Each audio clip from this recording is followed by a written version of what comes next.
And toward the end of Robin's life, he was up in Marin County where I was, and really got to know that side of Robin, the powerhouse on stage. And then the wife, Robin. Robin Williams. Wife. Robin Williams. Yeah. Wasn't his wife Robin? That was Mike Myers. Oh. Yeah, so that's good memory. Yeah.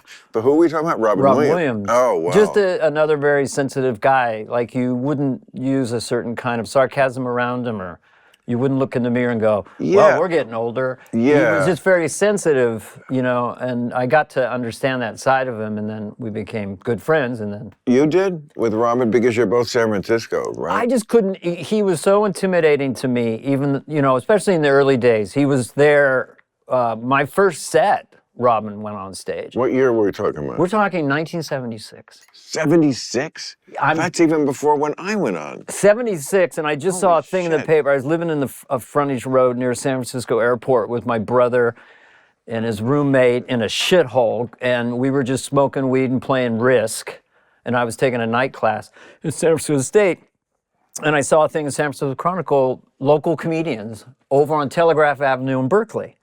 I didn't understand. I just knew famous, Don Rickles. So anyway, I went over there, and I was watching the show, and I took out my napkin and I started to write things down because I kind of could do Howard Cosell, or and I thought, maybe I could do this. It was 20 people in a shithole in the back of a bakery in Berkeley. It wasn't planned.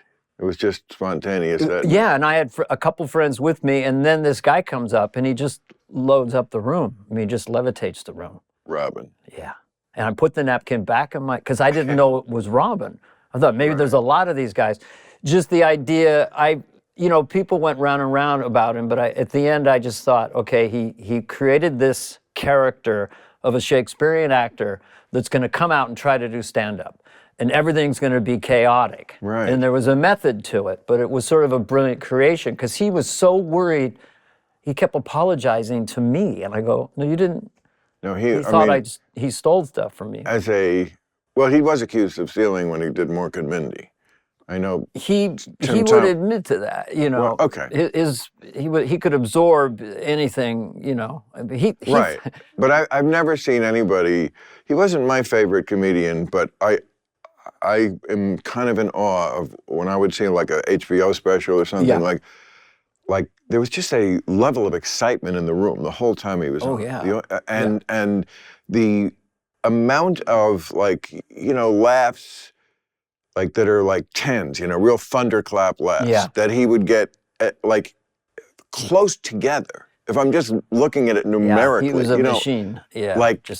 If they had stats on that thing, it was, Barry Bonds' 73 homers, it was just, and he was on steroids also, but it was just, and he would be in this stinky sweat. Yeah. It was... For those of you over there, and it's just like, for those of you on acid, this is a Frisbee, and it was all very fast, or the fruit fly, and all chaotic and so energetic, so you can't follow that as a monologist. You'd have to make way for it. No. It was a hurricane. I don't think they could even imagine something like that in the era we were talking about. I mean, imagine Jack Benny following that. I mean, those days... It was all organized and tidy. But also, when you look at those old tapes from those old timers, they could go 2 minutes without a laugh. The audience had just so much more patience back then. Yeah. Now it has to be just... Yes. Destruction. Hey, thanks for watching the clip. Hit the subscribe button now so you never miss out on our Club Random content that's posted daily.